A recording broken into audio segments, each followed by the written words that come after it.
This is RealAgriculture.com Seed Pod, the podcast that gives you insight into the Canadian seed industry.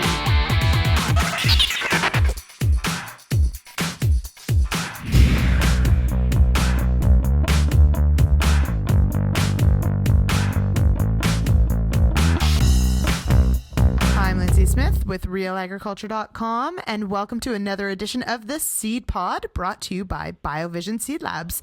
I'm joined today by none other than Holly Gelich, Vice President of Sales, Marketing, and Client Services for BioVision. And today, Holly, we are going to talk about Aphanomyces. Now, did I say that right? Oh, absolutely, you did. And I'm really looking forward to talking today about Aphanomyces. Okay, well, see, you're one of those people that gets excited about weird and wonderful, wacky things that happen to our crops. So you can say that, I suppose. Oh, absolutely. Now, this Aphanomyces is a newer diagnosed disease. It started popping up in Saskatchewan in 2012. So being 5 years ago, it is roughly a newer disease in Western Canada. I suspect it's been around a lot longer than that, but hasn't been identified in the fields or just not looked at significantly because it didn't produce a lot of damage to the crop. Right. Now, what happened in 2016, though? That was quite a bad year, was it not? Yes, it very much was. Now, keep in mind the crops that Aphanomyces impacts greatly are the pulses, and only a few of the pulses. So peas and lentils are the crops that are impacted by the pathogens. But when you look at some of the other crops that we grow out there that are pulses, such as faba beans, soybeans, and chickpeas, they're not impacted as greatly as peas or lentils. Okay, so this is definitely an issue for pulses, peas and lentils specifically. How can we anticipate where we might find this problem, and how do we test for it? Okay, so this crop that it impacts are peas and lentils, and the pathogen itself, Aphanomyces, is a water mold. So it absolutely loves those really waterlogged soils, those lower areas in the field, and that's where the oospores sit. Now, oospores are the resting state of Aphanomyces. Then the oospores then germinate, similar to a seed, and they turn into what's called the swimming stage, called the zoospores, and then they're translocated through the soil, through water movement. These zoospores even have this little it's kind of like a flag at the very end of it where it makes it water mobile, so it moves throughout the soil. Now, going into this upcoming year, we have some soils that are quite waterlogged. It really depends what our growing season is going to entail for us in 2017, but do keep in mind this pathogen loves wet soils. Okay, and has that capacity to move with water then, and move quite a bit if we've got those really wet soils that we're dealing with? Absolutely, yes. Okay, so now let's say I do have my fields picked out for pea and lentil for 2017. How would I sample to test for this? What would be the procedure that I should do? Oh, absolutely. So the spores themselves can be in a very large range within the soil profile, but some more current research that was done by a number of organizations here in Canada has indicated that within the top 20 centimeters of the soil is where the oospores are the most highly concentrated. So our recommendation is when you're out there soil sampling to pull out within the top 20 centimeters of the soil. Keeping in mind, again, target those really wet areas, those lower areas in the field where you anticipate that there has in the past been or anticipate there will be water going forward. Now, keep in mind that this pathogen is something that does stay in the soil for long periods of time. Similar to clubroot, it can stay in the soil for up to 10 years in its resting stage. So another thing is thinking when was the last time you had peas or lentils on that field, and to consider looking at your rotations. Now, if you do have a field that you suspect it may have had Aphanomyces back a number of years, is to start to figure out if that in fact was the pathogen that was impacting your crop. Now, some of the symptoms that you see in the field for Aphanomyces is yellowing of the crop. Now, you see the yellowing in the top growth, so into the stems, in the roots themselves when you pull them up. The lateral roots are really watery and kind of a honey brown type color. One of the issues, though, is to figure out exactly if it's Aphanomyces or a Fusarium root rot.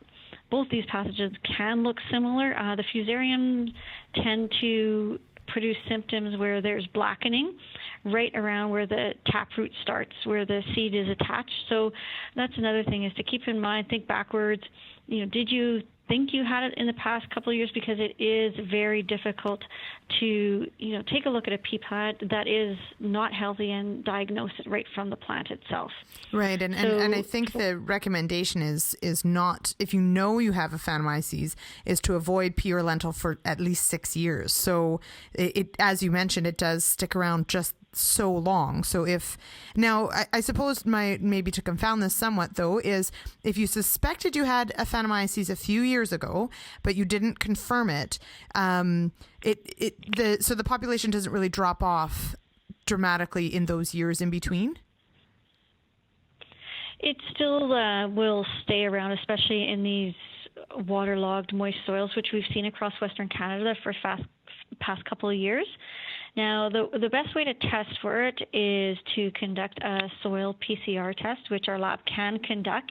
And what we will do is we will take a subsample from the sample sent to us. We recommend to send roughly 2 cups of soil for each core that you want tested. We will subsample and then conduct a PCR test for the presence of the oospores. Now, what the most recent research has shown is that the threshold for the pathogen to become a problem in the field is 100 spores per gram of soil, and that's what our threshold is here at the lab. So the result we give to you is not the number of oospores, but we will give you a detected result if our PCR does hit at that 100 oospores per gram of soil.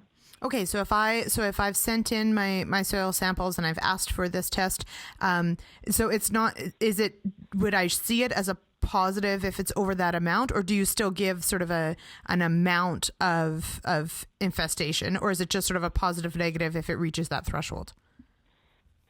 Yeah, it will be a positive or negative for that threshold. So the result would be either detected at 100 oospores per gram of soil or not detected at 100 oospores per gram of soil. Okay, so it is sort of a yes or no. Now, so is your recommendation, is this something you should always do in the spring, or is this a test that would be just as valid in the fall as well? Oh yeah, it's just as valid in the fall because the PCR test is detecting the spore presence. So the spores will be in the soil. Even if you test in the fall or in the middle of winter, we can still detect them through our diagnostics. So it doesn't matter what time of year. We're already at the lab starting to receive a number of samples here. It's at the end of March, beginning of April, and we're starting to see a number of samples coming in for the 2017 seeding. So keep in mind, we also do conduct root tissue analysis. So during the growing season, if there's symptomatic conditions that are typical to Phantomyces, you can send us samples into the lab and we can test the root tissue for the presence of it. Now, one thing we also do recommend is also to take a soil sample while you're out there. Root tissue can degrade very quickly if it doesn't hit our lab within 48 hours of sampling, so we always like to have the soil as a backup. Okay, perfect. Now, and if I am sending soil and or plants in for testing, what is the turnaround time? So we'll maybe start with soil and then into roots. Oh, absolutely. So for the soil, our standard turnaround time is 5 to 7 days, but we can definitely tighten in that time frame during the spring. So, we're heading into the thaw now. So if there is a rush to narrow that turnaround time, give us a call and we can move it up our workbench. All right. And so now if I were testing, so now once you have infestation in the field, there isn't much you can do, but it is important to confirm whether or not it is a Phantomyces, because that will change how you sort of treat that field moving forward. What's the turnaround time in season if you have some roots that you want tested? Well, typically when the roots arrive at our laboratory, we'll typically test them within a couple days of receipt. Now, if there is a backlog in the lab, we have the opportunity to freeze the root tissue and pull it back out a few days later. But typically in the summer, you're looking at a couple-day turnaround. All right. Okay. Well, Holly, thank you so much for all of this information about how we can determine whether or not we've got a Phantomyces in our fields. Where can people go for more information from BioVision Seed Labs?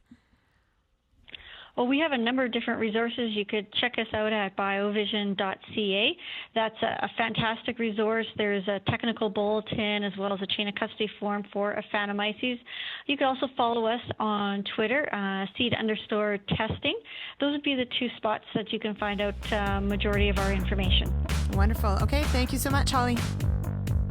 Okay, have a great day. Thank you.